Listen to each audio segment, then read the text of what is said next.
I see many signs that we're coming back to a healthy balance. I think just the fact more people are willing to even speak on these issues and voice Hmm. their concerns, I think that's all really positive. I see it happening with media. I see it happening in academia. I see it happening with individuals, corporations. Um, there's sports organizations that have just said, like, look, if you were born a man, you can't compete as a Hmm. woman, Right. you know? So, which you think they would have worked that out earlier. But, I'm like, okay, you're late, but it's happening.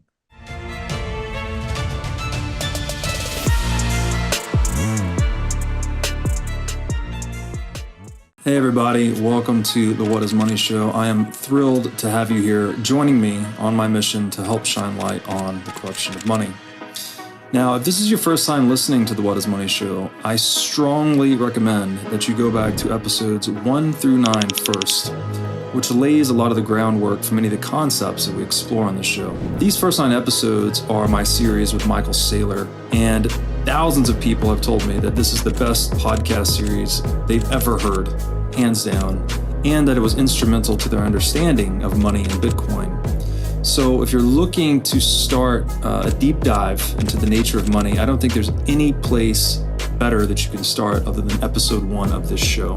Now, a little bit about this show and how it makes money. The What is Money Show is 100% sponsor based. So all of our revenues are derived from direct sponsorships. And I strive to be very selective about the sponsors that I work with, specifically only using sponsors that I use personally, and also choosing sponsors that have values which are well aligned to the values expressed on this show, such as freedom, education, self-sovereignty, etc. So what I'm going to do now is a few ad reads right at the top of the show, and then I'll do a few more ad reads in the middle. And I hope you'll take the time to listen to them, as again, these are hand-selected sponsors, and I think you'll like what they have to offer. Today's podcast is brought to you by In Wolf's Clothing. Wolf is the first startup accelerator dedicated exclusively to the Bitcoin Lightning Network. 4 times per year, Wolf brings teams from around the world to New York City to work with like-minded entrepreneurs, pushing the boundaries of what's possible with Bitcoin and Lightning. The program is designed to help early-stage companies achieve product-market fit, develop their brand, secure early-stage funding, and grow businesses that help fuel the global adoption of Bitcoin. So go to wolfnyc.com to learn more about the program or apply. Again, that's Wolf NYC, WOLFNYC.com. Zuby, welcome to the What is Money Show. Hey, Robert, good to see you, man. It's great to have you back on. You were one of my early guests. I think first 100 or so episodes you were on, and we've seen each other in person quite a few times since, but I think this is the second time you've been on the show. Not that you need much of an introduction, but by way of quick intro, you are a rapper, author, podcaster, and I would add personally, Twitter superstar, Thank you. or ex superstar, I guess is the correct term now. Well, that sounds like I used to be a superstar and I'm not anymore. That's right. That doesn't even work. That's a branding mess up with the Twitter guys over there. Um, so yeah, man, it's great to have you on. I wanted to talk about some of the madness that's going on in the world. Wanted to talk a little bit about your life too. I know your life has changed a lot, as we were just saying offline. I myself have been going through a lot of personal changes, and I get a lot of questions about these things. So maybe we could riff on some of that for a little bit. Yeah, sure thing, man. Happy to. You were saying that you once flirted with the idea of being a lifelong bachelor. Yeah, it was And it was only for a short period in my life, but yeah. and then your views changed, and now you're on a very different trajectory. Um, there's a lot of young men that listen to this show. You said you are 37. I am almost 38 years old, so we're about the same age. Maybe we could just chart out how our views on that topic have changed going from our 20s into our late 30s. Where have you come from, and where are you at today in terms of your outlook on dating, life, women, family, etc.? Man, okay, let's jump right into it. So, first of all, I think the most important thing to say is that I'm blessed to come from an extraordinary family. My parents have been married for about 48 years. Wow. I'm the last of five kids. All of my siblings are married. I have 10 nieces and nephews. Wow. No divorces in my family or anything like that. And my wider family is gigantic. I have over 50 first cousins. So I Wow. come from a background where I have very much seen marriage work, lots of kids, lots of family involvement. To this day, my family is extremely close, even though we are scattered all over the world. So I guess that instilled in me a certain viewpoint and just an understanding of the importance of family and marriage and kids and just the sort of generational lineage and legacy. These are things that I guess I didn't start actively thinking about them all that much until maybe I was in my late teens and going into my 20s. But that's really what I've always been surrounded by. In terms of the sort of brief flirtation with the idea of being a lifelong bachelor, this was not I've always aspired to be married and to have my own children since I was pretty young. I think there was just that brief flirtation in my sort of late teens where you're just kind of like doing the math and you're like, hey, what if you just like stayed single? Like, wouldn't you just have like tons of money and you'd be able to kind of do whatever you want? It was a very sort of juvenile worldview of it. And then when I thought about it in a bit more depth, and I thought about the fact that every single one of us is the result of an unbroken chain of reproduction dating back however many millennia and beyond. And I was like, yeah, that would be a bad idea. I don't want to be a genetic dead end.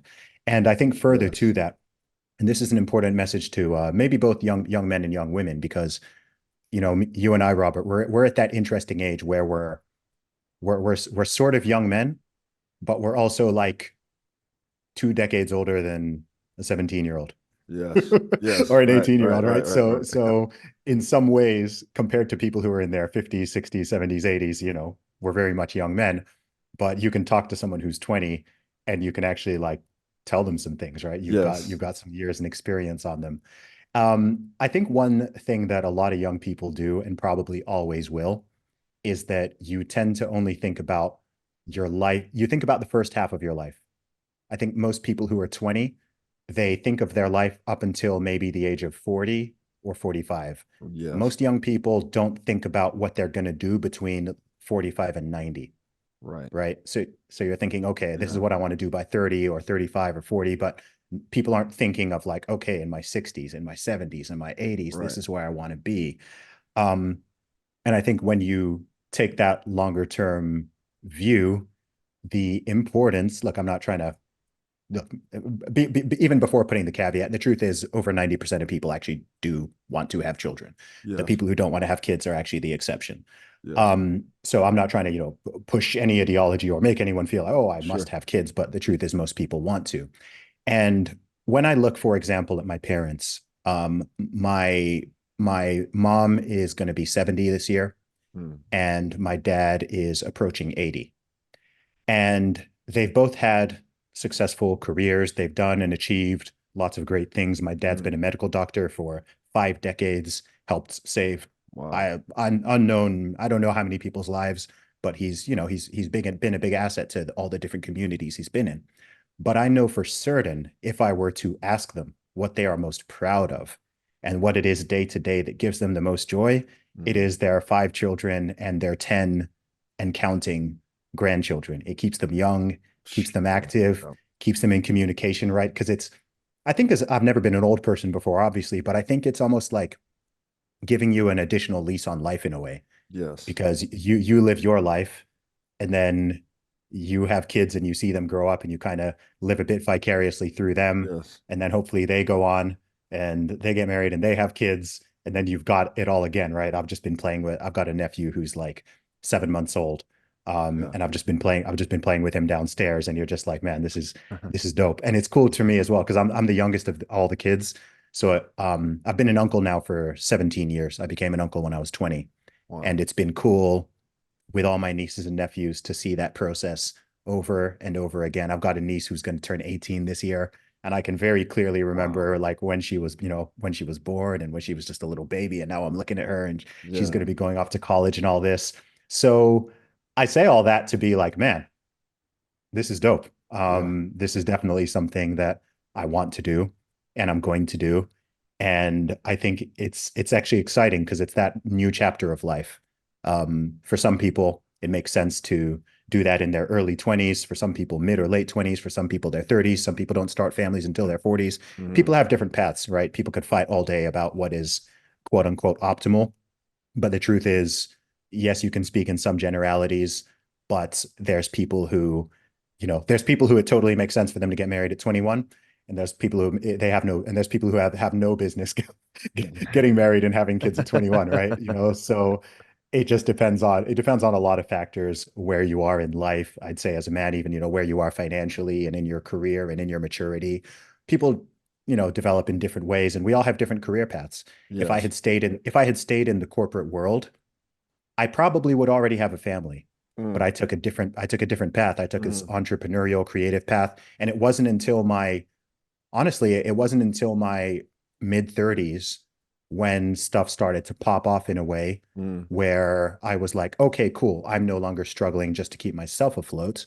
I actually Yeah. now have some abundance and surplus where I would feel comfortable being able to actually have and sustain a family without Mm. being in struggle mode 24/7. And I think that's important, especially as a man. Yes. Um, there's a lot of things we have to fight in the world, and I would don't, I'd rather make it a little bit easier in Yes. certain aspects than make it harder. So that's sort of how my thoughts and views have developed on it over time. And I think it's a very interesting subject, just given where we are in the world and culture right now.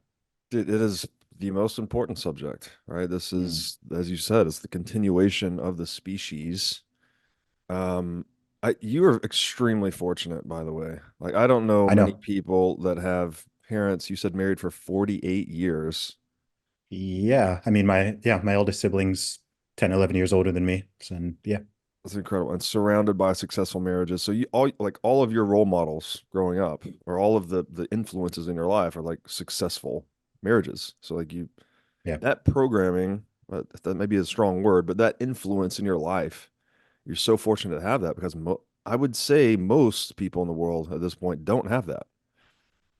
But you know what? I think most people in the USA don't have that, sadly. Mhm. Yeah. In most of the world, people actually do have that. Mm. Um, it varies a lot. I mean, if you look at the most populous country in the world, which is Yeah. India, the divorce rate in India is under 5%. So Wow. 95% I of didn't know that. marriages in India are till death do us part. In many parts of the statistics vary massively from Sure. country to country, right? Does that mean that all 95% of those are perfectly happy and whatever? Right. No, of course not, right? Sure. There's that caveat.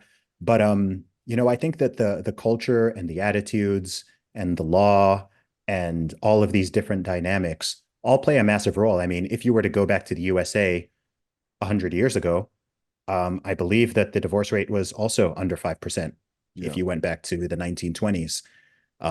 Things started to really, really get disrupted in the 1960s and 1970s due Hmm. to a range of different reasons, from legal changes to contraception Yeah. to technological changes, just a lot of social shifts in the media, all of these things that change people's attitudes and ultimately incentives as Yes. well. And so I personally think that that is actually, if not certainly top three biggest problems in the modern Western world. I think that the disintegration of the family unit has very severe consequences. And it's sad. It's a shame that I recognize that I'm very blessed and fortunate to Hmm. have what I have with my family. And it also feels a little bit weird because I'm like, man, that shouldn't be rare. Mm. It shouldn't be like a No, it rare shouldn't. thing. It shouldn't be, right? I understand things are never going to be perfect, Yeah. right? And human beings are not perfect and relationships are not Right. perfect and so on. But I think at the same time, we used to be doing and could again still be doing significantly better than we are at this moment in time. Yes, yes. And man, we talk a lot on the show about the problems with statism and the encroachment on our lives. I don't think there's any more effective bulwark against the encroachment of the state in your mind, in your body, in your life, in your community than the family unit, basically, right? That when you have tight family units and when they're woven together in strong communities, that's what is resistant to all this top-down nonsense we see in the world. So when that, and I don't think it's any coincidence that that is what is under attack, right? When that No. safety net or the social cohesion or integrity that that provides breaks down, then you're just left Mm. with kind of the state, basically. Now Yeah, you, and wait, I just just yeah, just to make one point on that is I don't think it's the thing is that is also not quote unquote a conspiracy theory. I mean, right, Karl Marx, right, the sort yeah, of king of communism, yeah, he very explicitly yes, wanted to break down the family unit. If you look at communistic societies, they were hostile towards the family unit because they recognized that it was a bulwark yes, against absolute statism and totalitarianism. So yeah, those things go hand in hand. In the yes, West, was it a communist infiltration? I don't know. Maybe there was some element of that, but it's been known for a while that the family is the thing that stands against that. So people who would like to have this complete top-down yes, authoritarian control, they don't want people to be as tight as they're supposed to be. 100%. And it's very, to your point, it's very multivariate. Like, who knows what all has contributed to the disintegration of the family? Like, why is it so much more in the West? I would also think, I think economic pressures have something to do with it. The fact that a single income family used to be a possibility in the US for the average US Mm-hmm. household, and now that's totally impossible. Yeah. Just given inflation and everything else, like obviously that puts a lot of economic pressure on the nuclear family. Um, but you, just for a little reference too, that people that may not know this, you grew up in Saudi Arabia.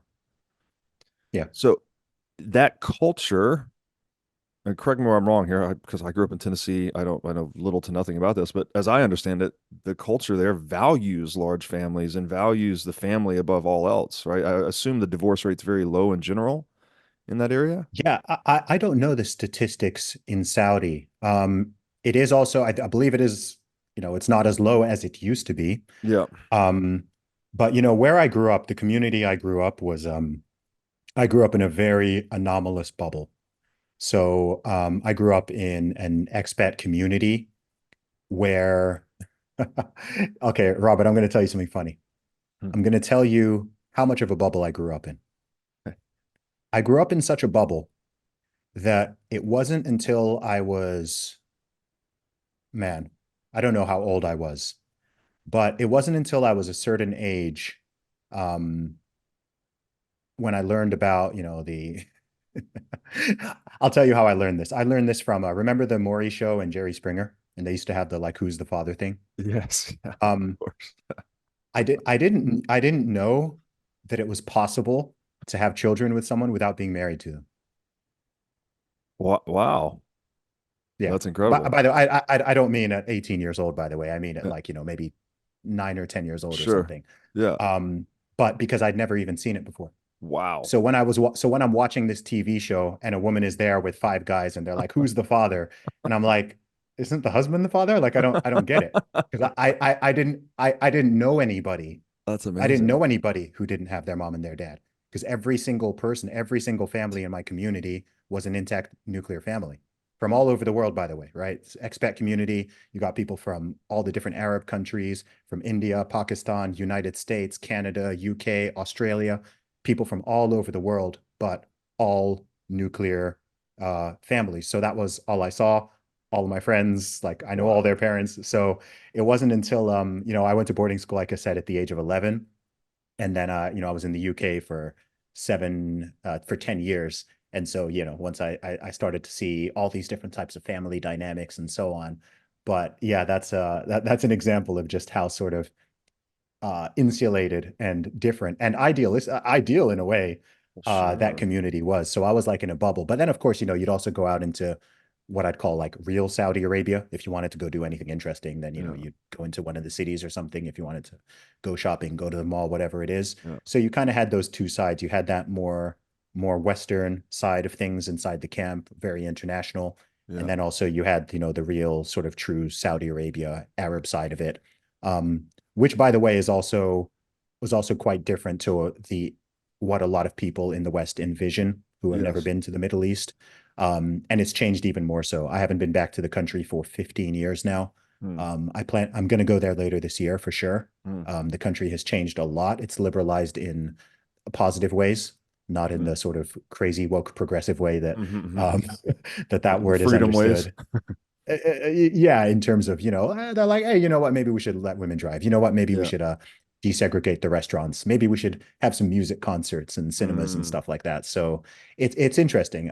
I think this region in general, the Gulf countries, they're on a very positive trajectory. Mm. I'm in Dubai right now. I'm a UAE resident, and I've been to Qatar recently.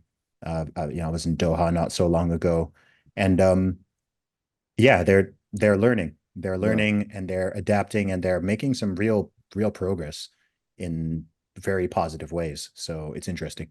That's exciting to hear because we need some countries going towards freedom because Mm. the countries that were founded in freedom, like the US, are going the opposite direction, which is very concerning. If you are a business owner or manager, you should know these three numbers: 36,000, 25, and 1. 36,000 is the number of businesses that have upgraded to NetSuite by Oracle. NetSuite is the #1 cloud financial system, which allows you to streamline accounting, financial management, human resources, and more. NetSuite turns 25 years old this year. That's 25 years of helping businesses do more with less, close their books in days rather than weeks, and to drive down cost.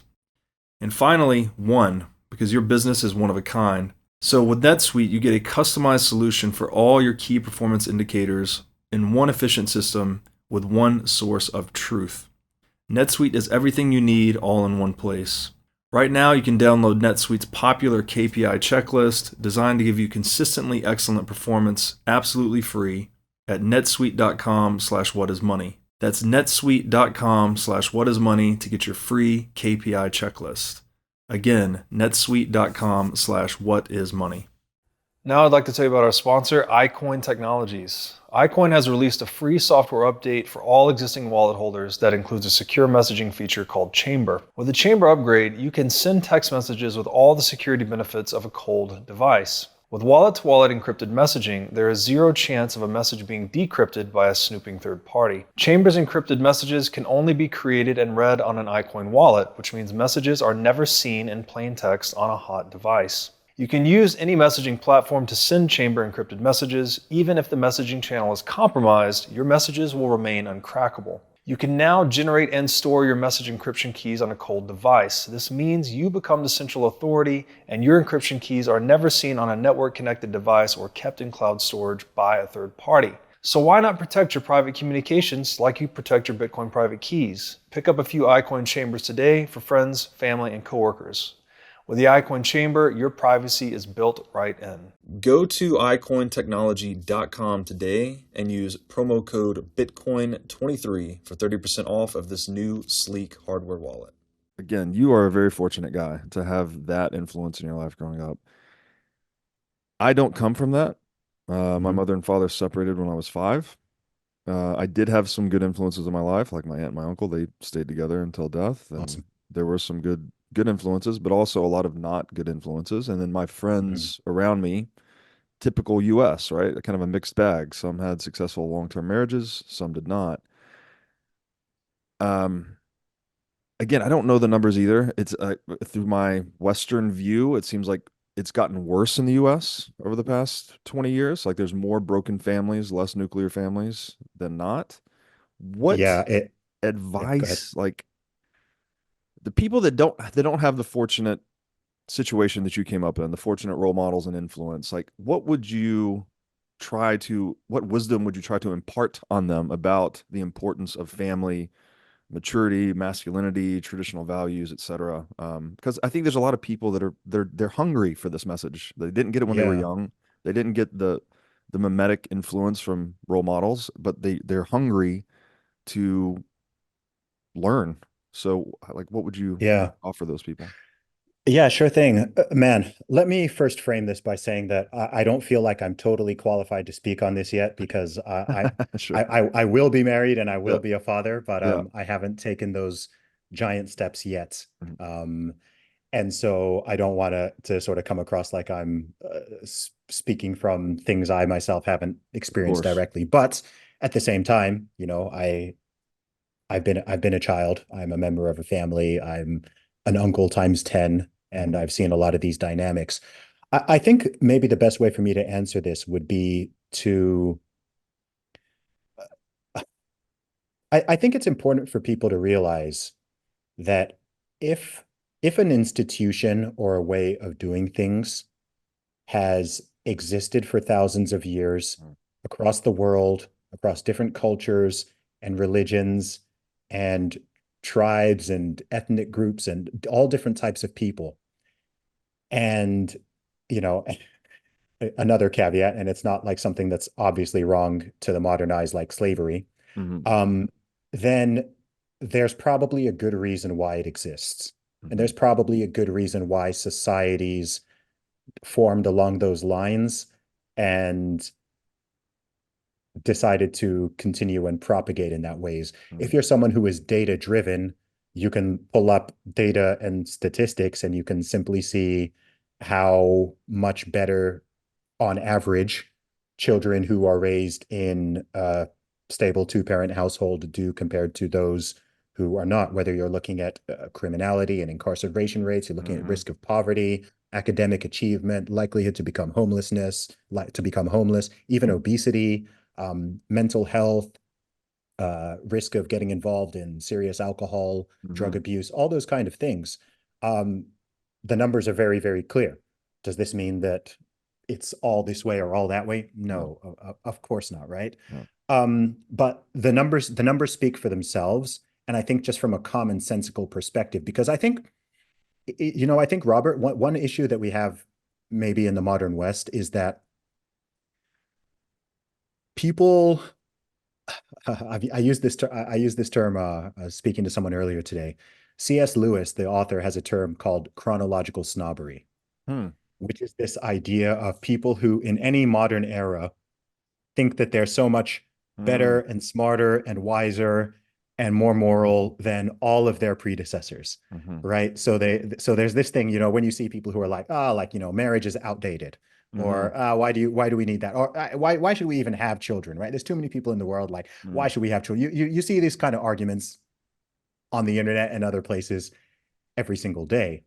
And I think it's important to sort of take a humble approach and be like, as I said, right? I flirted with this brief idea. Oh, maybe I'll Mhm. just be a bachelor forever. And then you think like, hang on, my dad didn't do that. My Mhm. granddad didn't do that. My great granddad didn't do that. Like Mhm. no, Mhm. no, nobody above me in my family tree Mhm. made that decision. Am I so much smarter and so much Mhm. wiser and so much cleverer that like I can just take this institute that we, as a whole, we can all just take this idea that's existed and brought us to where we are now and just Mhm. kind of throw it in the trash Mhm. and Mhm. expect that we're somehow going to be better off. And I think the honest and obvious answer is no, like probably not. There's probably good reasons why people did that. I mean, you don't think people experimented in the past? You don't think they tried all sorts of Right. different ways of organizing society and men and women mating and coupling up or not? I mean, we've had polygamous societies. You had guys who had one man who has 100 wives. Yeah. You've tried all sorts of different things. And it's like, well, this is the thing that seems to have worked and have been sustainable because the places that were practicing all that stuff, there aren't too many of those societies around these days. But you know what there Exactly. is? There's lots of these monogamous societies, which maybe they have their slightly different ways of doing marriage and doing ceremonies and whatever, Mhm. but it's the same simple idea: man, wife, nuclear family, raise the kids in this structure, and it all works and it kind of flows through generations. So that's one aspect of answering the question. I would say that that wisdom applies so much more generally too. That it's like Yeah. this is a whole thing where what does Peterson say? Clean up your room before you criticize the world. It's Mm. like just because you think in your limited life and experience that well, you don't need marriage, for instance. And I was this guy again, 10, Yeah. 15 years ago. I was like, oh, marriage is an outdated, antiquated agricultural age institution. People used to have to get married to have, manage the kids on the farm and all this stuff. Like, we don't need that in the digital age, but Mm. that's very hubristic. That's like, if humans have been doing this, as you said, for this unbroken chain back to the dim mist of history, like, you should question yourself first. If your Yeah. views disagree with their views, you should assume you're wrong, basically, and figure out why, not the inverse.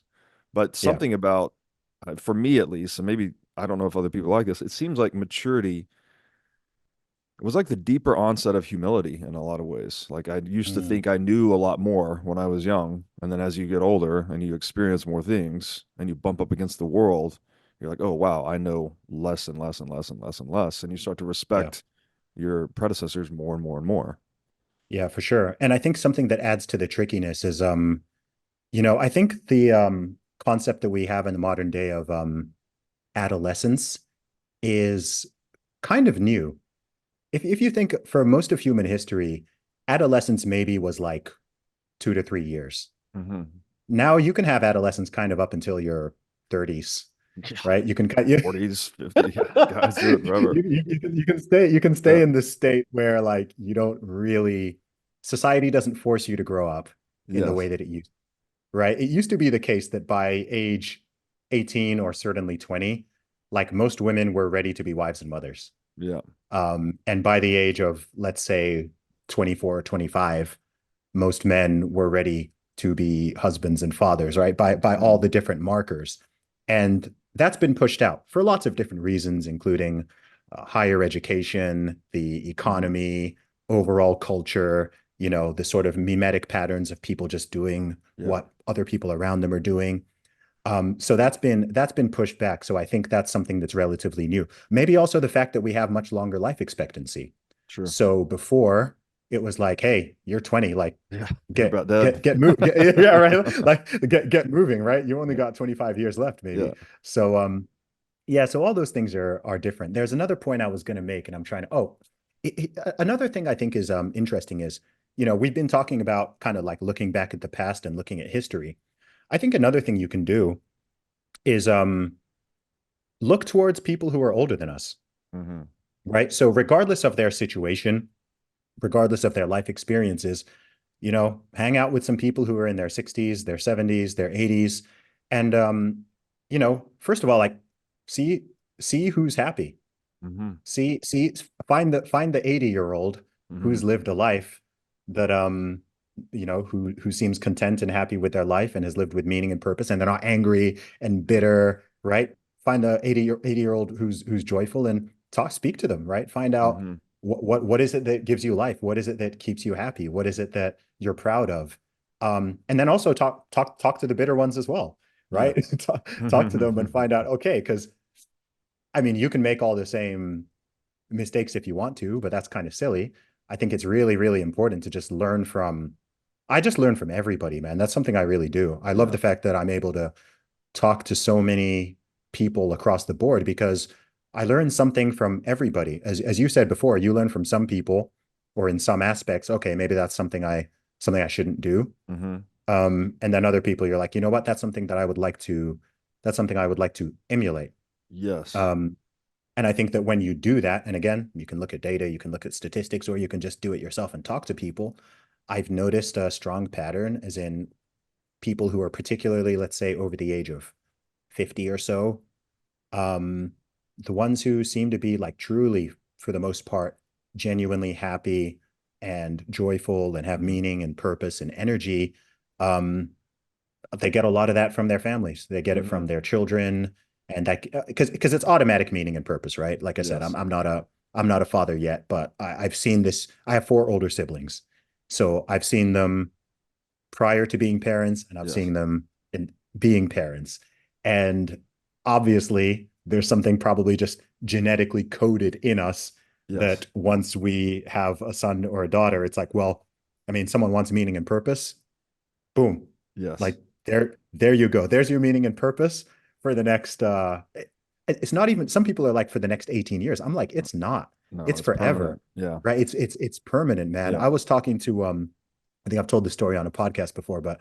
I was in the UK one time and I was talking to this old man at a train station.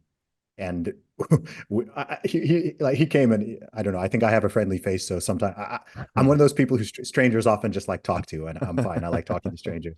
Um, and he was telling me about his family, and he said, I just remember the sentence. He said, "I have a 60-year-old," and it just made me laugh. Wow.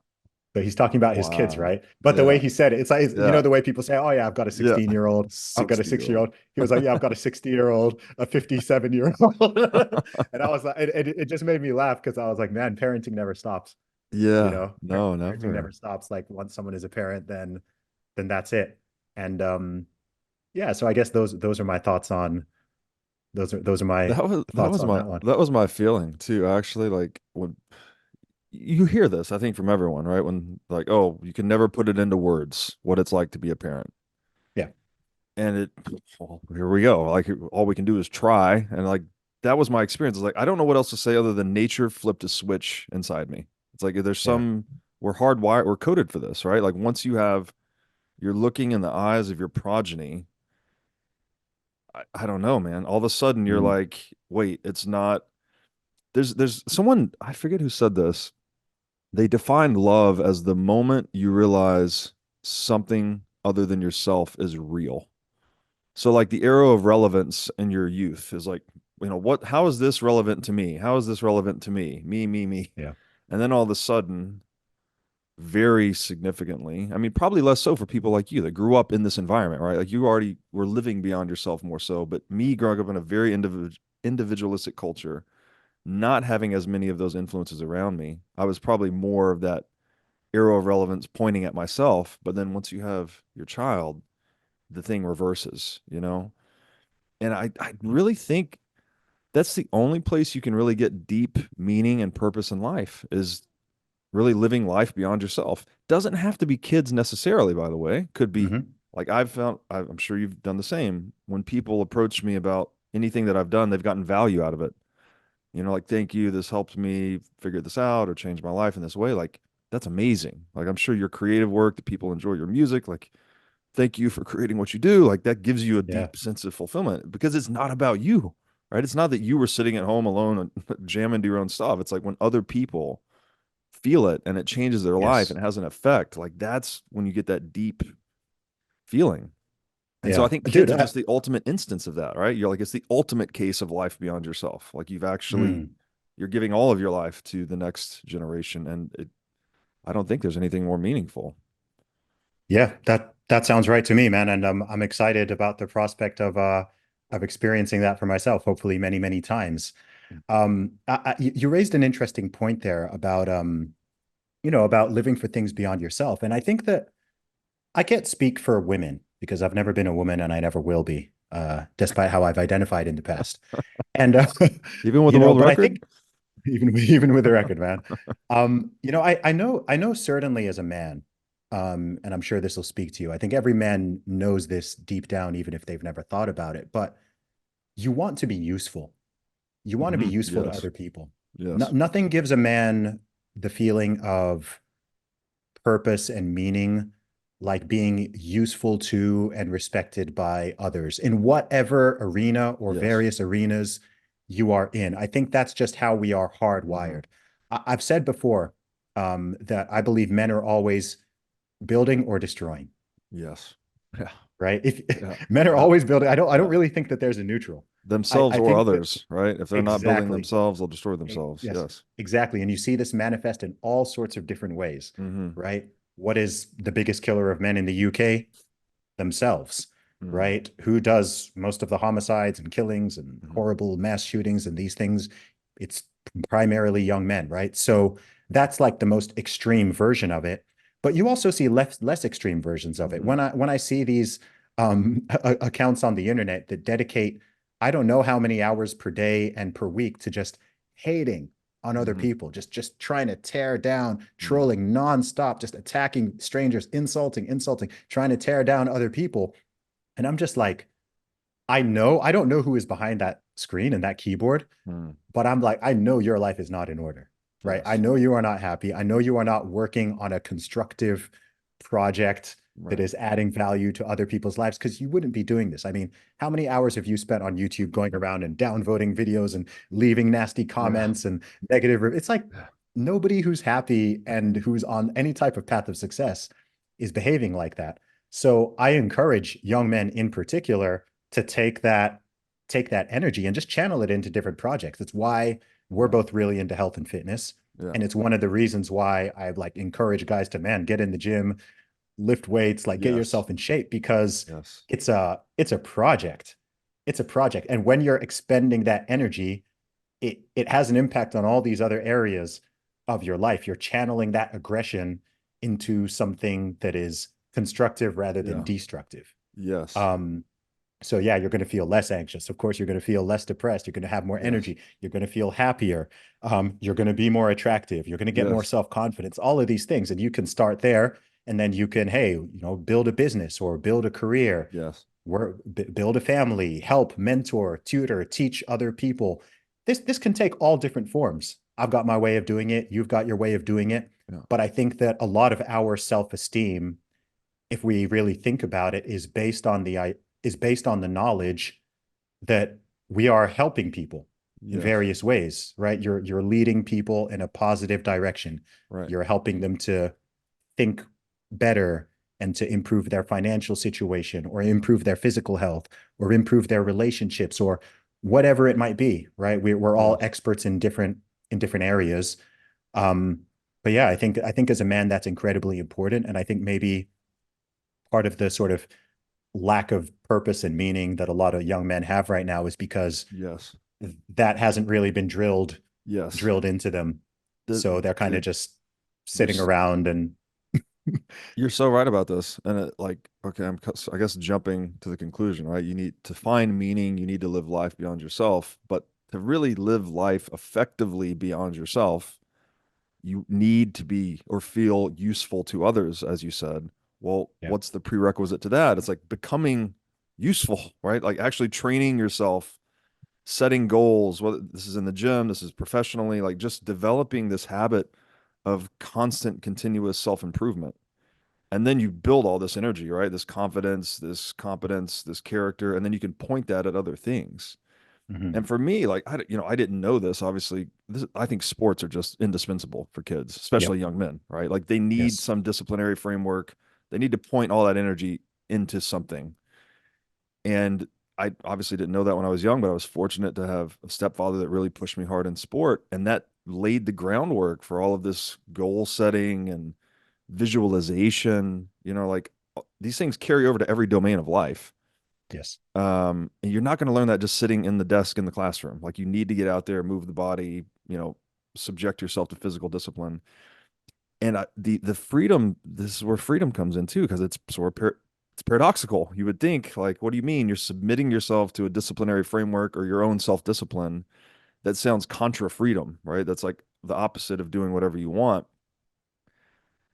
But the long run consequences of that is that it actually maximizes your freedom and your options and your competence in the world. Um, and so there's maybe young men like to absorb that lesson. Like it's self-discipline is the pathway to actual freedom. It's not Yes. just this do whatever you want thing. That's going to get you to this aimless state.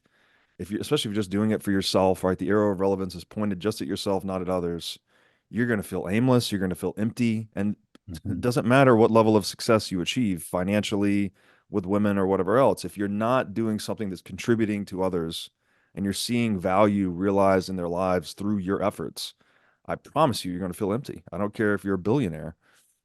And Yeah, yeah, you're totally right, man. And do you know what I think is sort of funny about these type of conversations and even some of the things that we're saying is humans we worked this out thousands of years ago. mhm. Yeah, That's the thing that yeah, that's the thing that I find interesting. I'm reading the Bible again right now from mm, front to back, like all the way through. And what sometimes I'm reading it and certain things just sort of make me chuckle or smile mm, because I'm like, this was written thousands of years ago. yeah, And there's certain stories or things that are said or certain proverbs and quotes. and it sounds like it's from 2024. Yeah. And I'm just like, man, people have been doing the same nonsense forever. Yes. And So having true. the same sort of like realizations of like, actually, this isn't really the this isn't really the best way to live. So, in the Bible, it doesn't have, quote unquote, discipline equals freedom, but Right. it certainly will have some type of variation of it, right? Because Hmm. people were going crazy, right? Back in the, those days with whether Yeah. it was the Romans or some of their pre-Christian societies, and they're going wild. They're just worshiping all sorts of idols, and they're having orgies, and they're doing Yes. incest, and like they're just going wild, right? Like they're Yes. just quote unquote super free, right? Like Yes. libertinism. And then it's like, no, you need structure, you need Yes. guidelines. This is the way to do things. And I guess we just kind of go in these cycles of humanity where we sort of Forget. forget, yeah, yeah, we Yeah. sort of forget some of those lessons and have to relearn them sometimes the hard way. And then it's like, oh, actually, no, this is the right way of doing it. And I guess it, Yes. it seems a little counterintuitive because freedom is a funny word. I know you talk a lot about freedom, and it's Yes. yeah, it's a funny word because I think that the most juvenile and immature interpretation of freedom is I can do whatever I want because I can, Yes.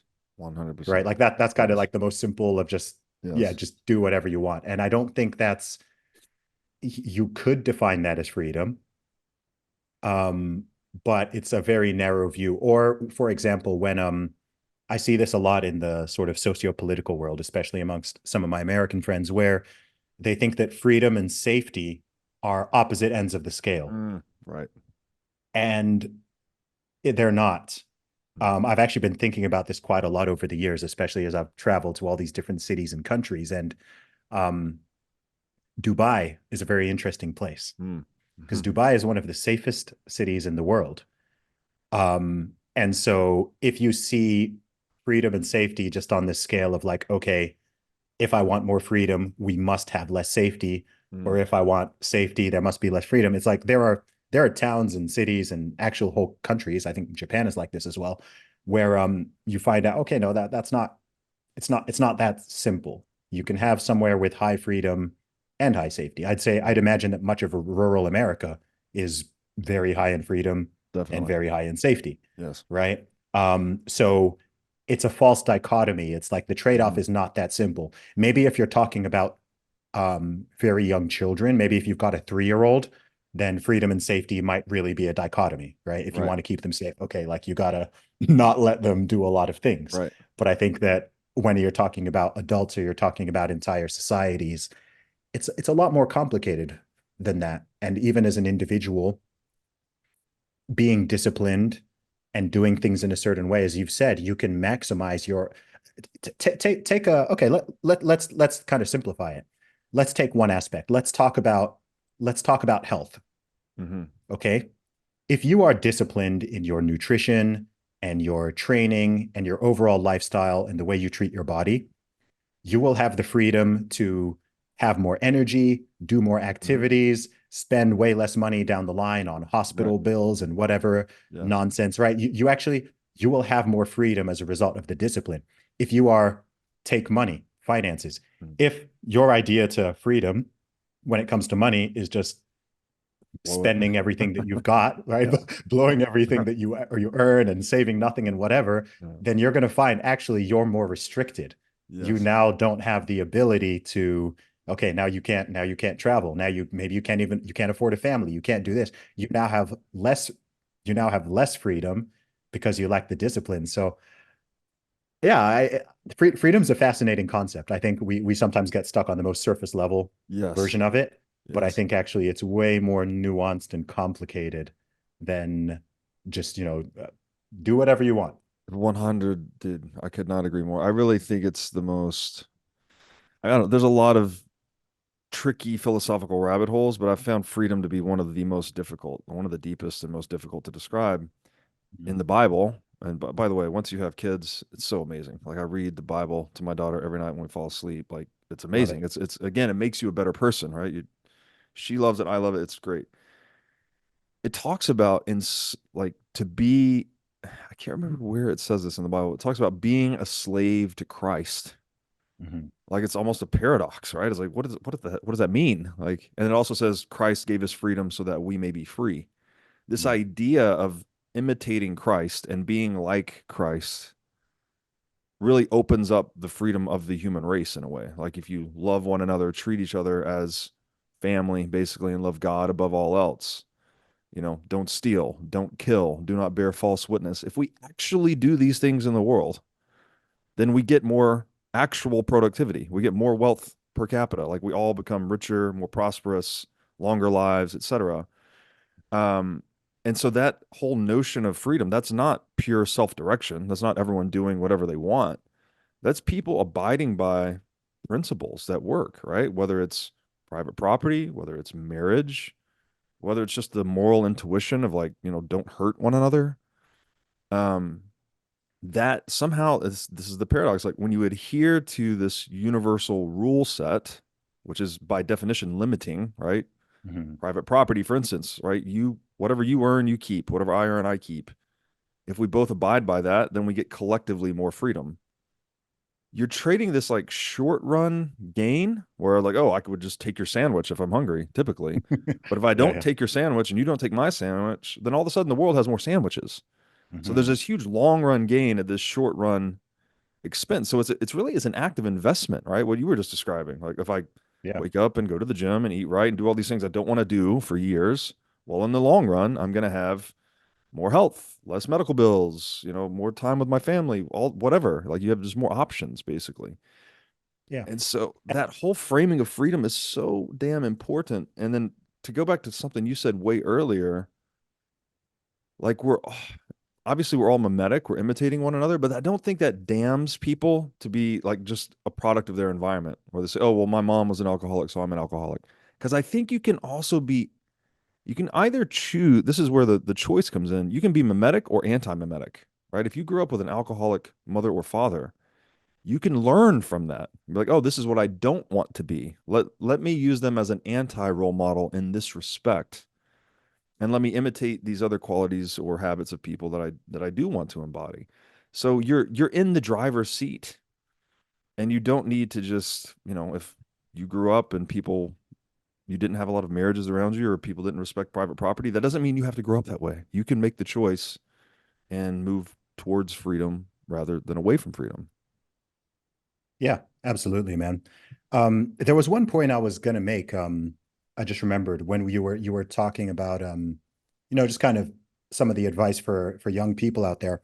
I think another important thing to say, and it ties a lot of this stuff together, is that if you do these things and you behave in this way and you are valuable to other people and to your community and you treat other people well and so on, you're also going to just enjoy life way more. Yes, You're going to enjoy for life a sure. lot more, and people are going to want to be around you. Hmm. Another thing I see a lot about a thing I'm seeing a lot of these days on social media, um from both young men and young women alike, but particularly young women, sorry, particularly young men, is just like all these posts and tweets and videos as if it's like impossible to attract decent people into your life, whether that's a Hmm. potential husband or wife or boyfriend or girlfriend or even just friends. Hmm.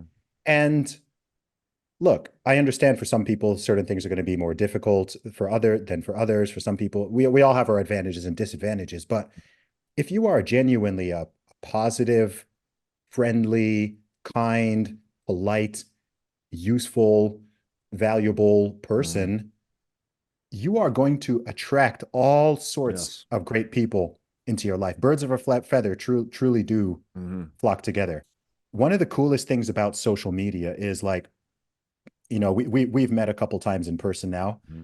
but like everybody who I it's almost like everybody I've met from social media has been awesome Hmm. because I already know, Hmm. okay, we already kind of know each other in a way because Yes. day to day you're seeing what the other person is posting and you're following and whatever. So you can already see what people's mindsets are. Yes. And what I've found so fascinating about the last 5 years in particular of my life is just I've kind of become almost like a magnet, right? Yes. Just by doing what I do, I myself am amazed by the people and the caliber of human beings all across the world that I've been able to attract, Mm-hmm. essentially. Mm-hmm. About this time last year, Elon Musk started following me. Mm-hmm. I didn't ask him to follow me. I didn't go out of Mm-hmm. my way to be like, hey, I want to connect with Elon Musk. I was just like, I'm just going to keep doing what I do. And oh, wow, look, oh, Joe Rogan is connected to me. Oh, now Jordan Peterson's connected to me. Mm-hmm. Oh, look, now Robert Breedlove. Look, this Mm-hmm. person,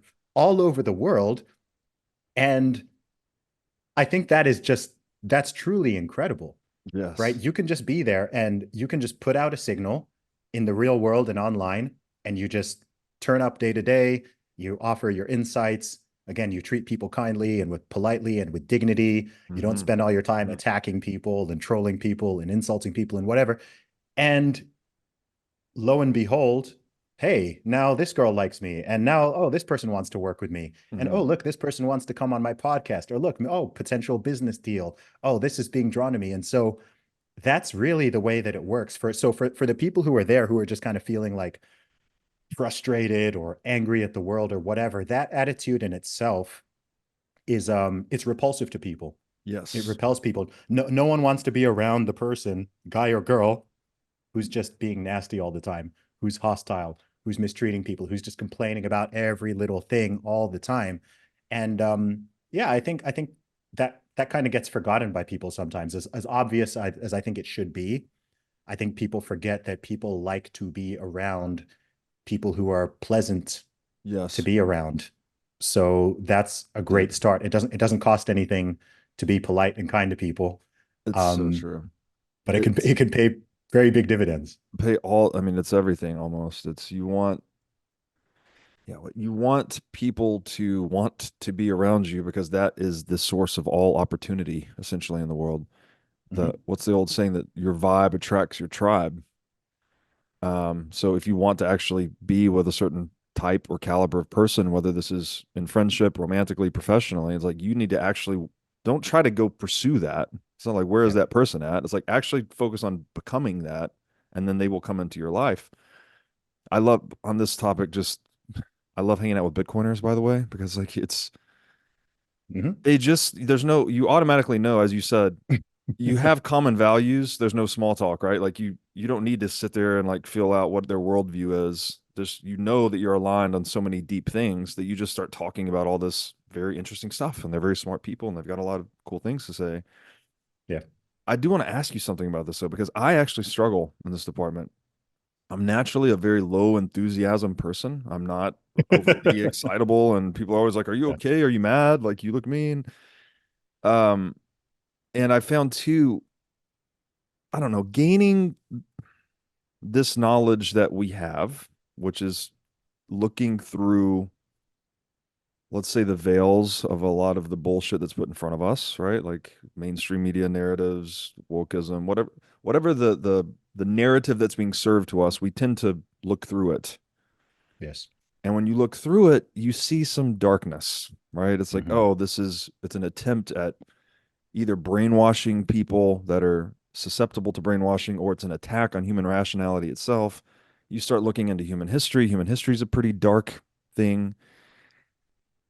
I find myself, like, especially if I'm writing, I wrote this one essay on totalitarianism one time. It took me like 2 months. By the end of that essay, my soul was like hurting. I was like, ow, Yeah. like this, I don't feel good. How I'm asking this selfishly, basically, like what can we do? I want to maintain that high level of vibe. I'm trying to be Mhm. optimistic. I'm training myself all the time. I meditate. Like I'm trying to be the best version of myself.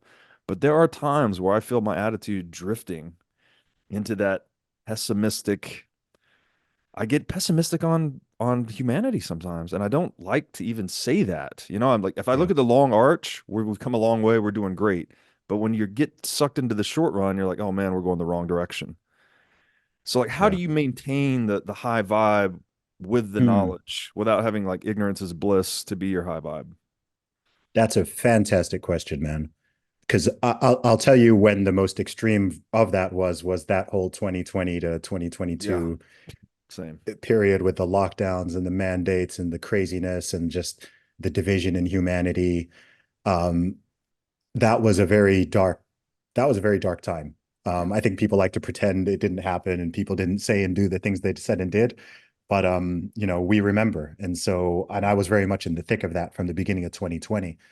Um, I think for me, something that particularly does help is my faith.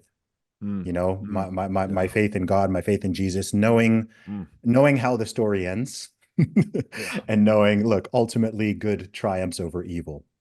Um, and I think it also helps to remember that in the grand again, in the grand scheme of things, we're still so blessed.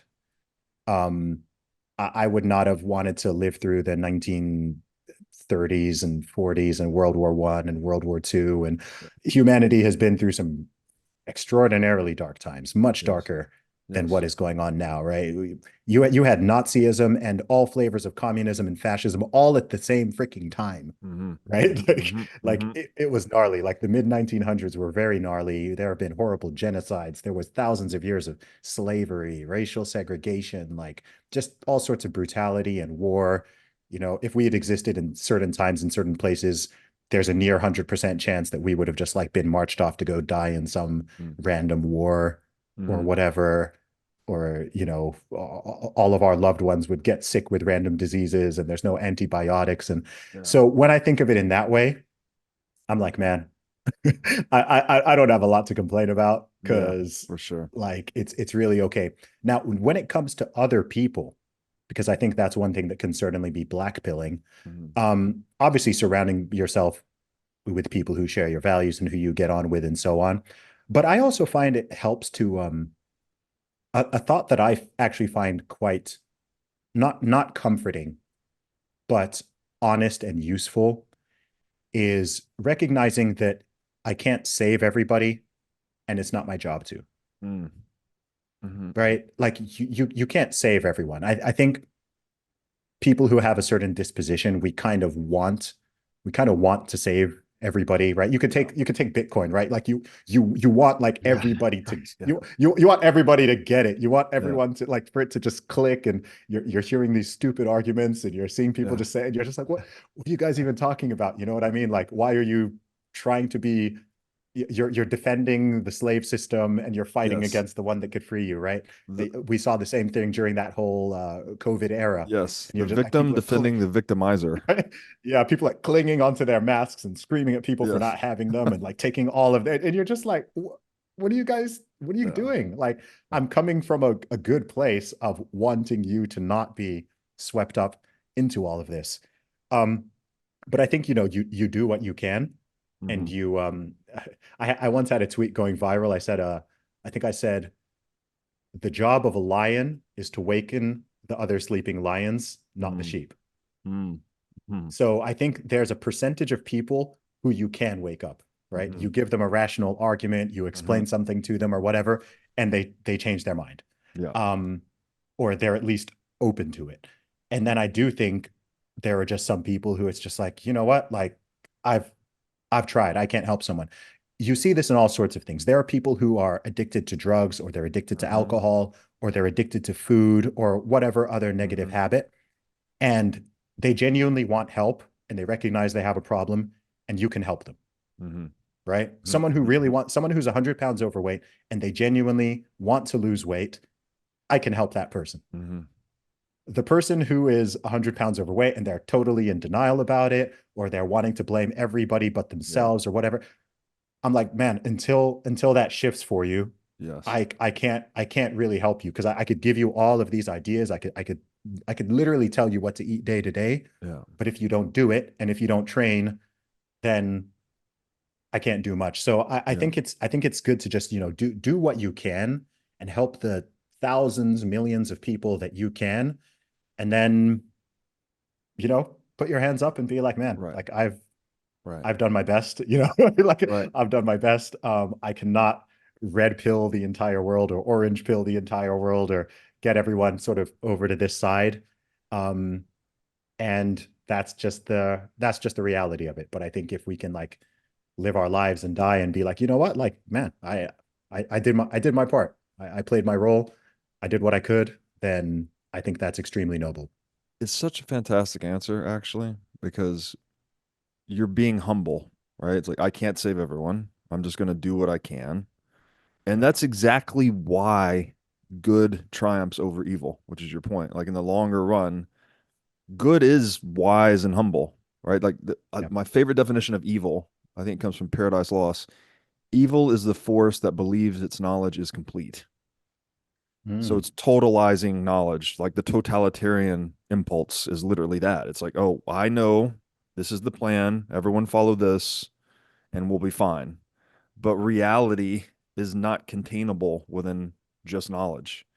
So there's always this element of humility, wisdom, right? Is bound up with this humility that we need to constantly adapt to the world, change the plan, tweak our course. There is no final answer. No, there's no final central plan that we all must follow. That is almost by definition evil.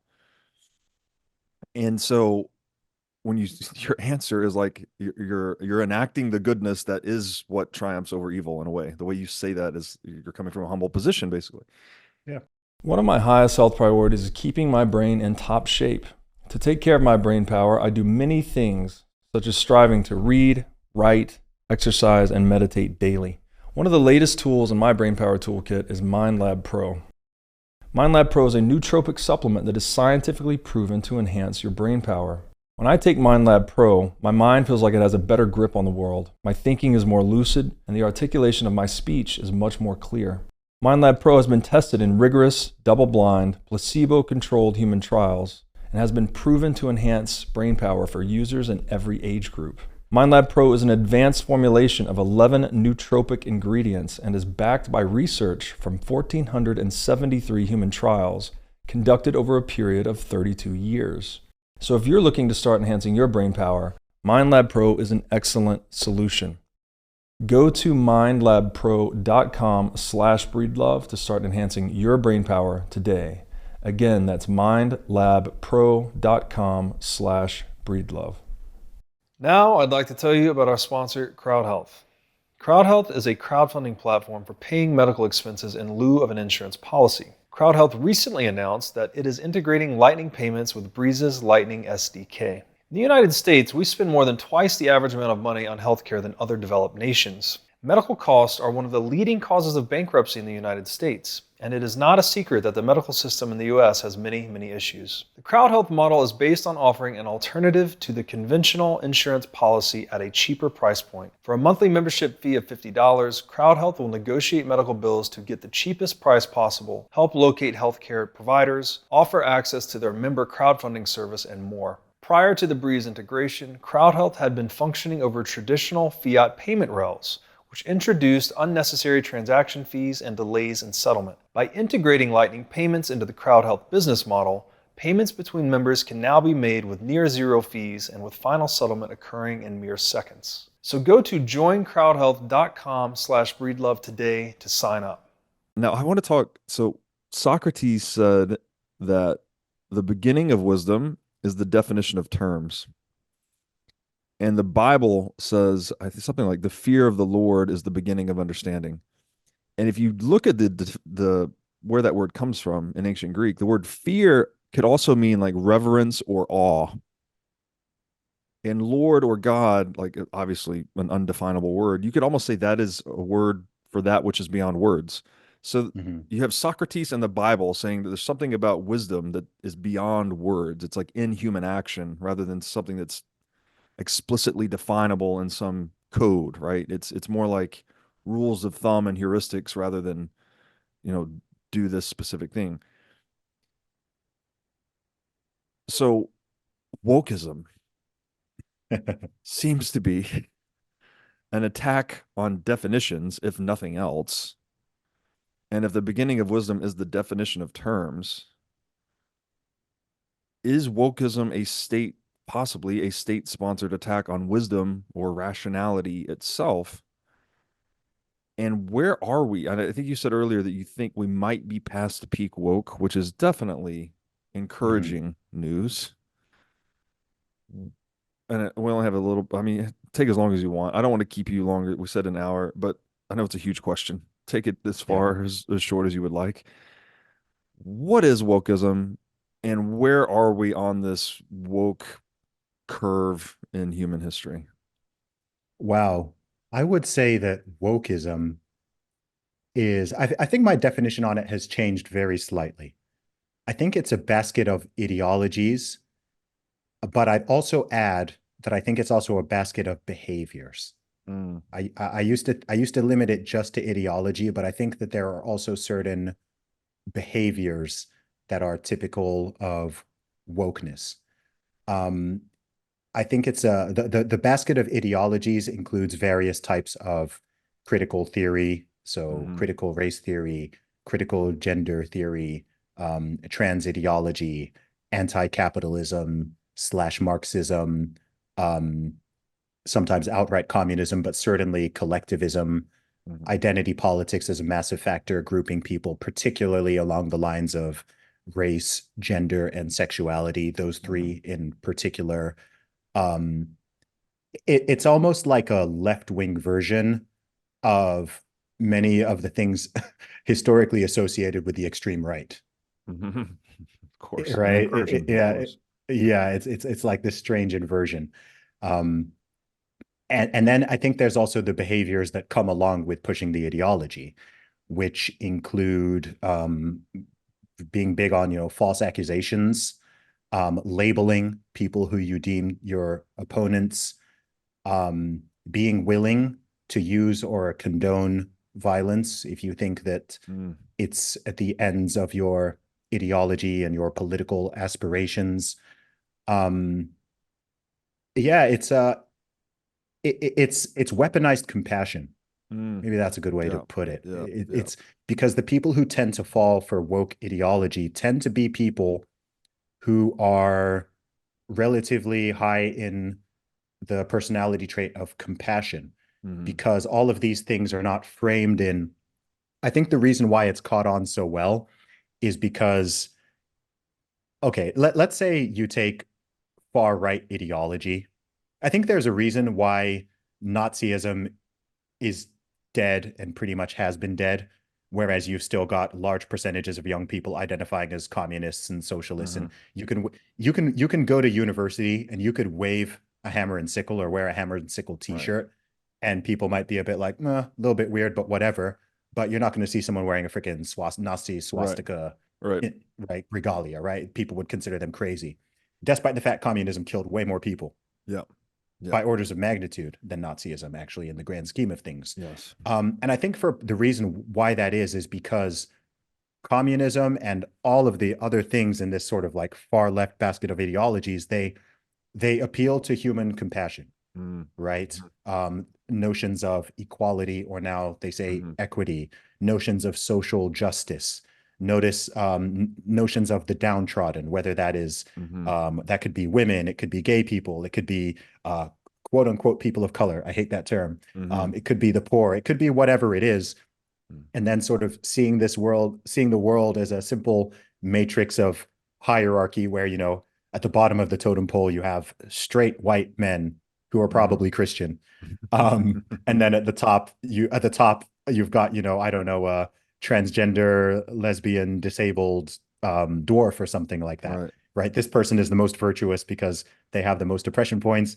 And these guys down here, they're the worst and they're the oppressors because, they're holding all the privilege points. right. And then you weaponize against those things. So I think it kind of hijacks people who are very prone to this compassion and maybe who don't think things through entirely. They just like the way it emotionally resonates Yes. with them, and they like the idea of fighting for a cause, right? Because Mhm. fighting for the downtrodden is noble if you're Yes, genuinely doing it, yes, right? But the question is, yes, okay, well, who is actually downtrodden, yes. and in what manner are you fighting from them? So I think for the past 10 years, look, I'm gonna make a point that perhaps that I've never heard anyone apart from myself make.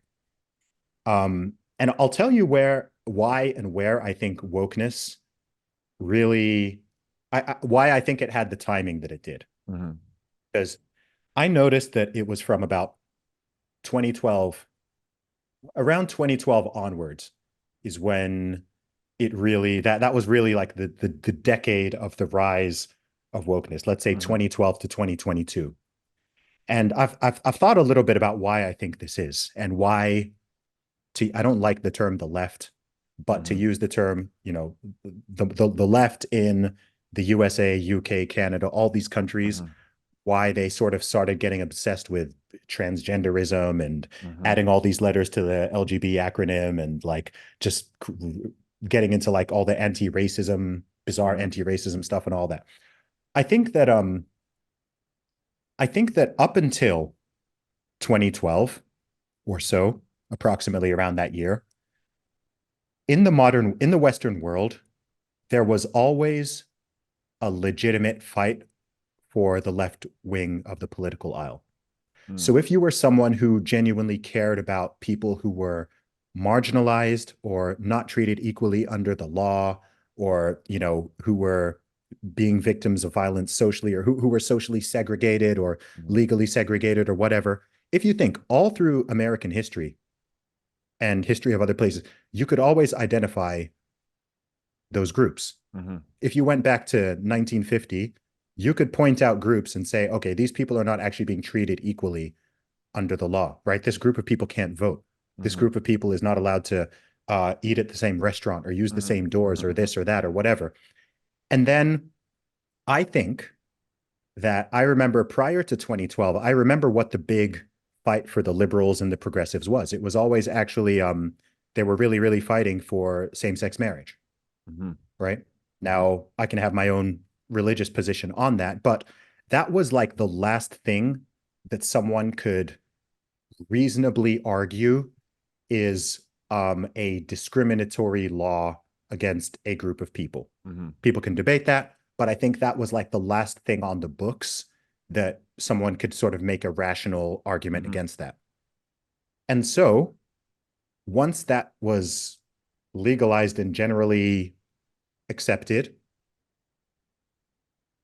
what have they got? What other fights do they have to fight? You got equality for Black people, you got equality for women, you got equality for, and now it's like you have all of these people who are activist minded, and they've been fighting their whole lives, right? They've been fighting for justice, fighting for equality, whatever, and they're like, what's next?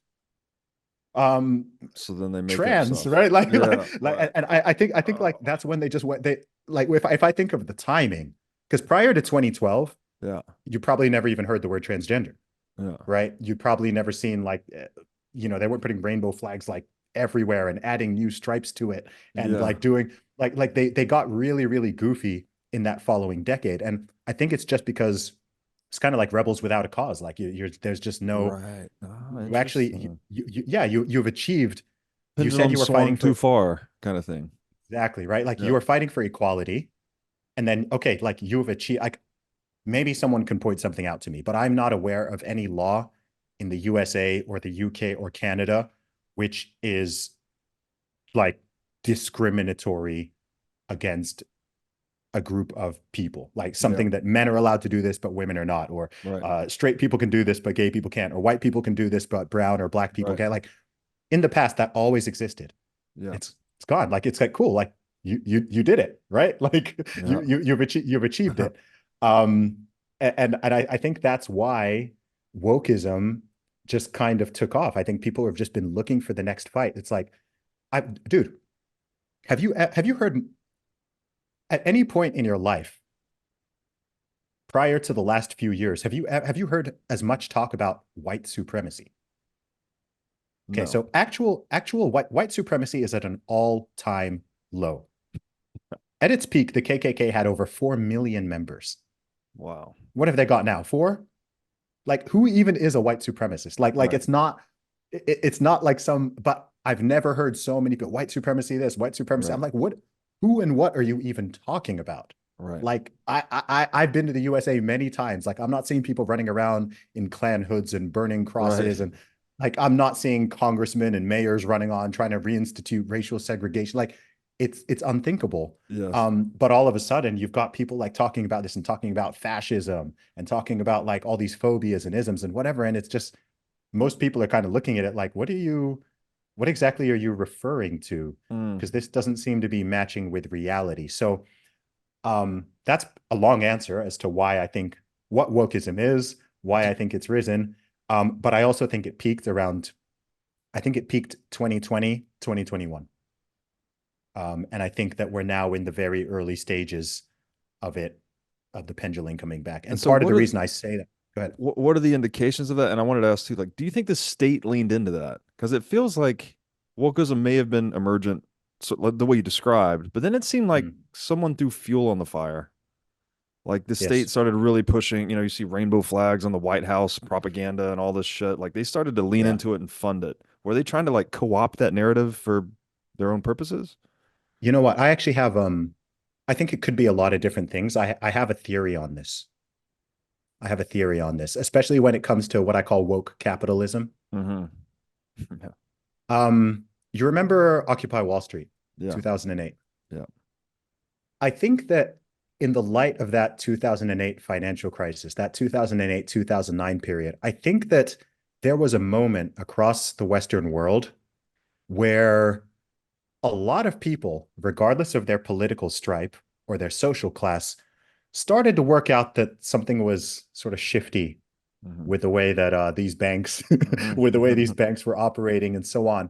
And if you think about it, historically and traditionally, um, the natural enemy to large banks and corporations and whatever was always more the left side of the political aisle. If you Mm-hmm. think about like the proper role, I sometimes think about like what is the proper role of each political party and their role. And you could say that like the proper role of, to use the term, the left is to keep giant institutions in check, Mm-hmm. right? To Mm-hmm. stop giant corporations from just like, abusing their staff and instituting ridiculous Right. working hours and, making sure that they pay, labor unions, right? Making sure Yes. people are paid appropriately, right? Like that is really like their proper role.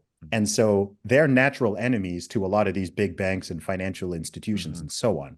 So one of my theories is that I think that the Occupy Wall Street movement and that popularity of that movement, I think it kind of scared some of these corporations a little bit. I Mm-hmm. think they were a bit like, oh, they're catching on to the fact that like we're Mm-hmm. doing some sketchy things with the money and we're getting bailed out by the public. Meanwhile, we're Mm-hmm. paying our top dogs like these huge $1 million bonuses and so on. And the proletariat are working out what we're doing. And Mm-hmm. so I think one reason why certainly the corporations have adopted, hey, like it's June, like let's turn everything rainbow. Oh, look, it's Black History Month. Like let's put up a fist and put a BLM hashtag and whatever. Is I think they realize that they can appease their natural enemies Mm-hmm. by doing that, right? So Mm-hmm. we can get these left-wing activists off our back, right? And Right. we can keep on doing what we're doing. We can keep making all this money Right. and we can keep like having sweatshop labor and we can keep like we can do whatever we want. But you know what? Throw them a rainbow. Throw them a BLM hashtag, like Yeah. put out a little statement just saying, hey, we love the LGBT community, whatever the thing is, and that'll get those guys off our backs. And I think it's actually worked quite well. Yeah. Because I think you've actually seen a strange alignment happen where you have people who should be these organizations' natural enemies, and they're even sort of aligning, right? For Remember when you started support. Yeah. getting all these Yeah. people like shilling for big pharma and Yeah. calling themselves the resistance, Yeah. but you're like now aligning with all these giant corporations, and you've actually now got people who are more conservative or more on the right, who are or even more libertarian, Yeah. who are like who are almost like The there's new, been this strange inversion yes, the where, new left or the old left now, something like that. yeah, exactly. Like I remember when I was young and people used to always be like, oh, like the Republicans and the Conservative Party in the UK, like they're the ones of like big business and Yes. corporations and whatever. Yeah. And there's been this like sort of strange thing Right. happening where you even got people on the left used to be very anti-war for the most part. Yes, And now exactly. I'm like, wait, why are you kind of like shilling for the war machine? Right. Why are Right. you supporting big pharma? Why are you like it's all gone a little bit strange. Those So yeah, I think inversions, man, they seem calculated. I don't know how that would happen naturally, right? Again, back to the mhm, confusion of terms. It's like, well, when you say the left, people are like, well, are you talking about the left now, the left 20 years yeah. ago, the left, and it rotates. And yeah, I, I don't know. What's really been bugging me lately on the money topic is you can manufacture narratives with money, Mm. right? You can fund wokeism, you can fund mainstream media propaganda, you can run these different psyops if you can just literally pay to manufacture the narrative. I think critical race theory is a great example too, by the way. Something that's meant to combat racism by institutionalizing racism. Like it's fucking nonsense. It doesn't make any sense at all. But you can fund that. You can create that with a money printer. And people believe it. And so they start to Yeah. incorporate the ideology and start to behave accordingly. So I'm like, is printing money like mind control? I mean, it's probably the closest thing we've got in a way. And so, Yeah, it's go ahead. scary, dude.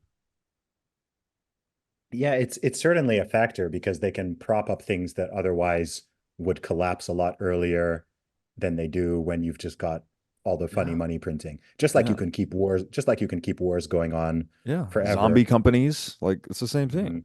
Mhm. The market would spit these things out, but Yeah, the money printer keeps them going. yeah, yeah, absolutely, man.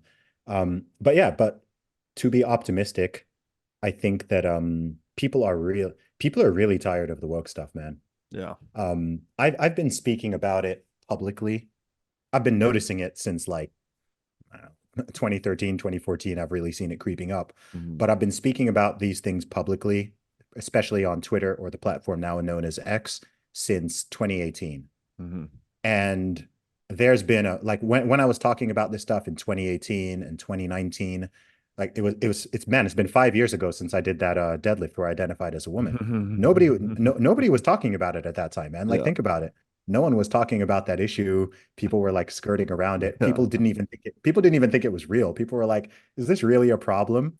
I was in And that boat. I was in that boat. I was like, yeah. surely this And can't be then real. Like no one's yeah, taking this right, seriously. right. No one's seeing this. And then you see like 2 years later, 3 years Yeah. later, 4 years later, you might even find with your own daughter one day, depending on, if she went to a certain school, she might be up. Yeah. I have friends who have daughters and they have bumped into this like first person Yeah. where, their 9-year-old daughter is playing against some school and they've got a guy on the team. That's And crazy. they're like, wait, what the heck? Like what's going on here? Yeah. So yeah, it's happening. It's the same as, if in early 2020 or even mid 2020, if you were one of the, lonely people who was speaking out against mandates and Mhm. lockdowns and all that stuff. And then 2 years later, like everyone is seemingly Mhm. against mandates and lockdowns and whatever. Mhm. Um, I've noticed that it's a lot less lonely. Yes. Like if I criticize woke stuff now, I get no pushback. Yeah. Everyone's like, yep, like you're right, I agree. There was a time where it was like, oof, Yes. like, man, you're jumping on a landmine right now. Are you sure? You sure you Yes. want to be saying that? Are you sure you want to be like challenging these ideas and whatever? So yeah, I think we've kind of hit that critical mass of enough people. There's something even going on this week, the past couple of weeks. I haven't even followed it, like with Bill Ackman, this like Mhm. billionaire guy. Like he seems to be pushing back on certain things. Elon is pushing back heavy Yes. against the DEI stuff and so on, and even like trans ideology. And so, the sleeping lions are now awake. Yes. And I think people are seeing, you know what? This is not good for anybody. This is not good for this is not good for men. It's not good Yeah. for women. It's not good for black people or Not white good for people or children Asian for people or sure. it's not good for children. Yeah. It's not doing what was promised, Yeah. right? Dude.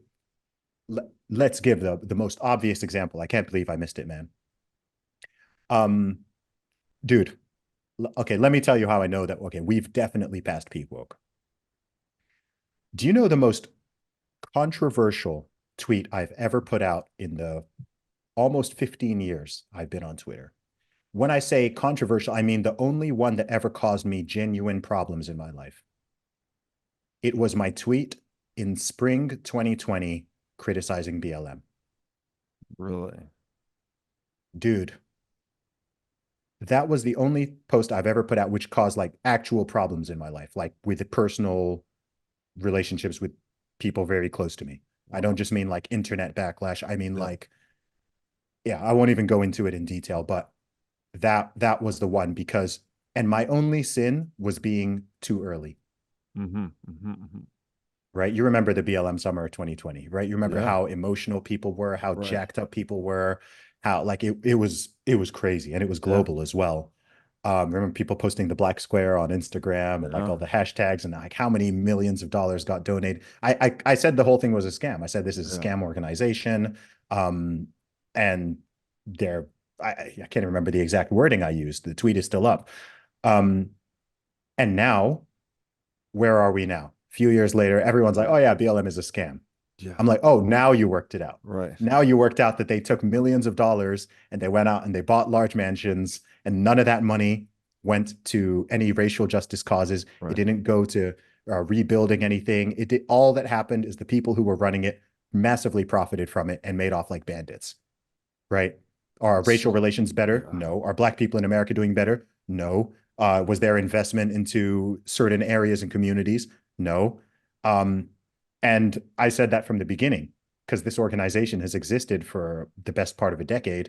And I was already aware that it wasn't what it said on the tin.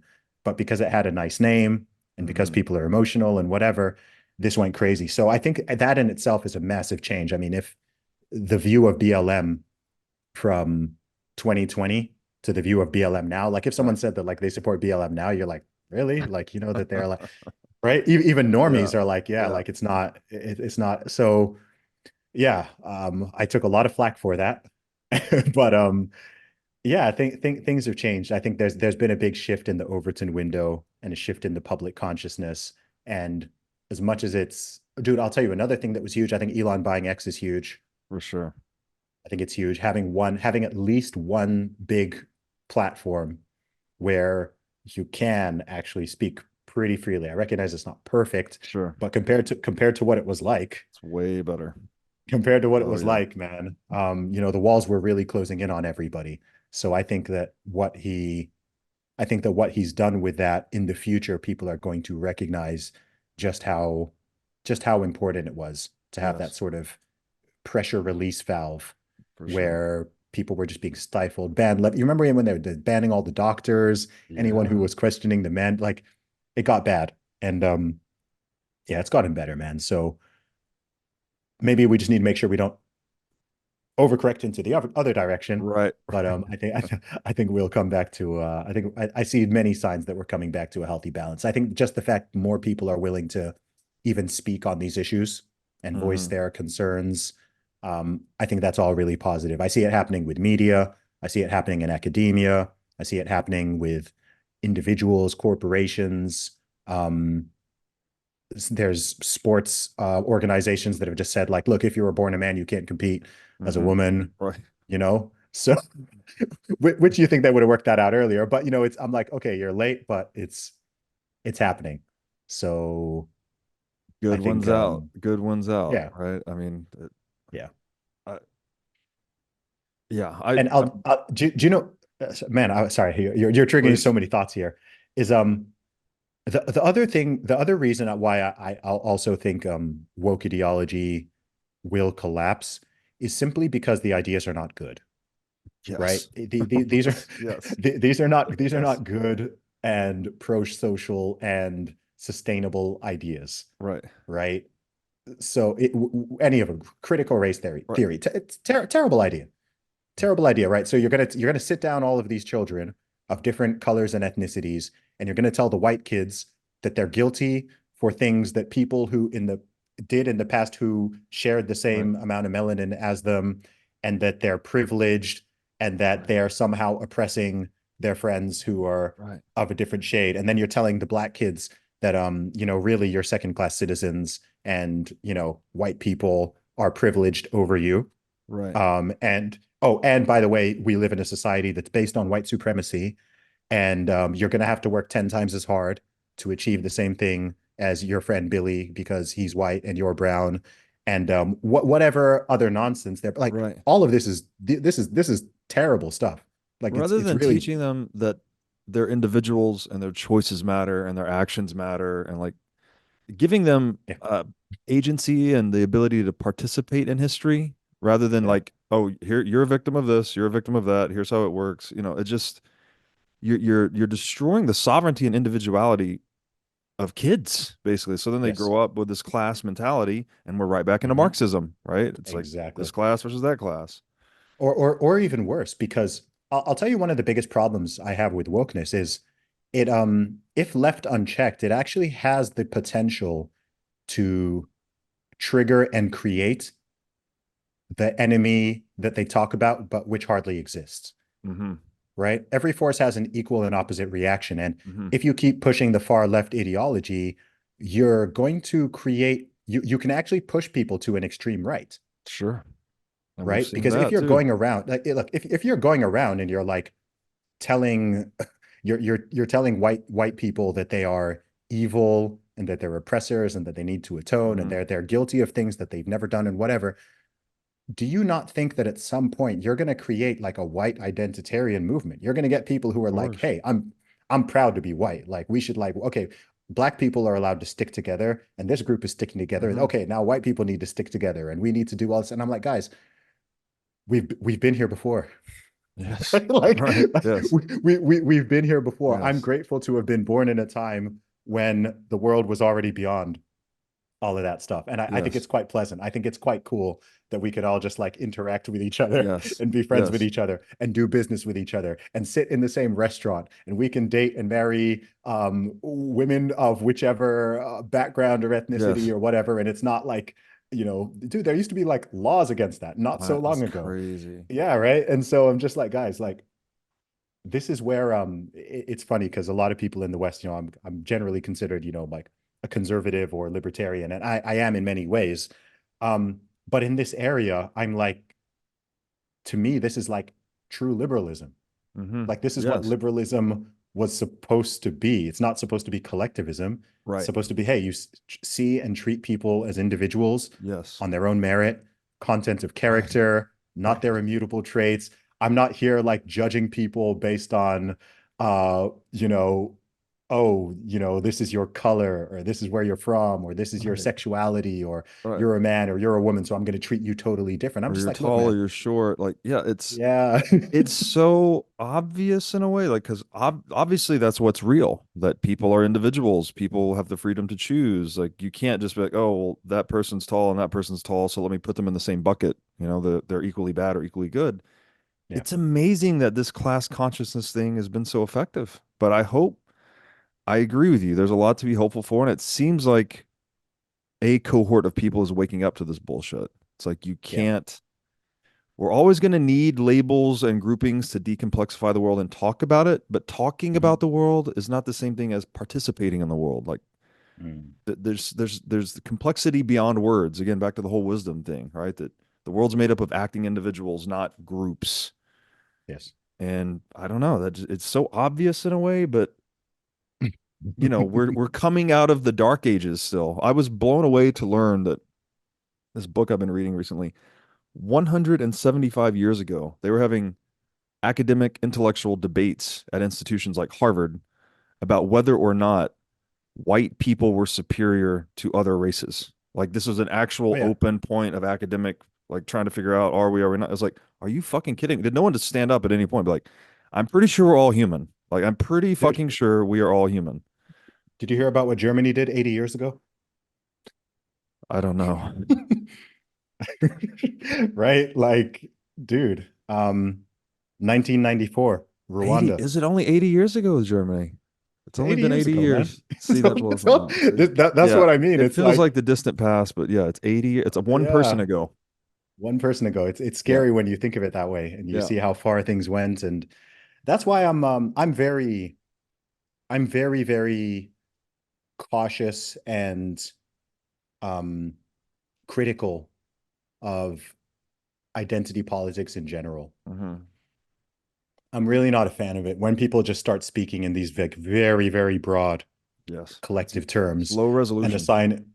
assigning sort of goodness and badness to different groups just based off immutable characteristics. You see one person who's a certain color or whatever. I even see it Hmm. like with men and women these days, right? Like one woman does something stupid and now, all women are X, or one man does something bad and now all men are, we're all trash. Men in Yeah, general are trash now because sure. I'm just like, guys, can we? I understand the temptation to do that.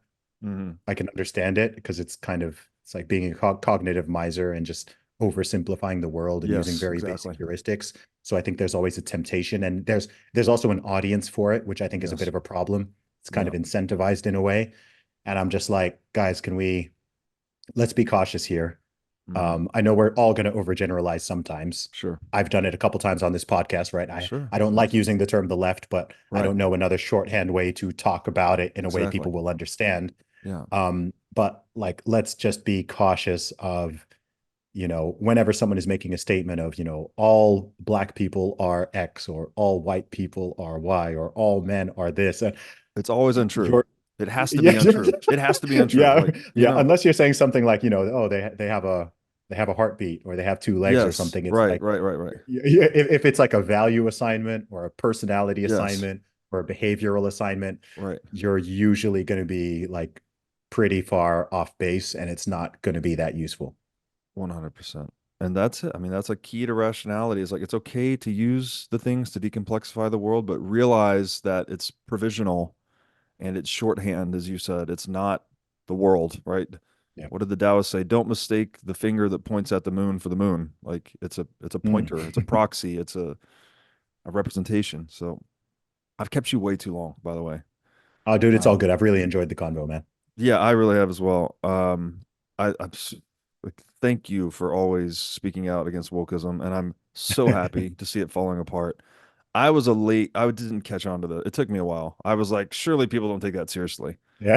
Like you see this stuff on the internet, and I'm like, that's not real. Someone made that up. That's bullshit. And then you start seeing it in real life, and you're like, oh my God, Yeah. this is actually a thing. People really believe it. But it's thanks to people like you that this thing is falling apart, poking Thank you. holes in it Thank you. with lances of truth, and it's just finally dying. So Yeah. um I look forward to seeing you again in person. I think you said you'll be in Miami soon. Yeah, I'll be in Florida. I don't know when this is coming out, but end of the month. And then I'll be in the States many times this year, I'm sure. Awesome. We have to Yeah. connect in Miami. I'm gonna have an in-person studio there. We should do one of these Sick. live. Awesome, man. Let's do it. Dude, thank you so much. Where can people find you on the internet? I am on all social media at Zuby Music. That is Zuby Music. And you can check out my podcast, Real Talk with Zuby, which is available on all platforms. And my music is on all platforms. Just search Zuby and you will find me anywhere. Zuby, thank you so much.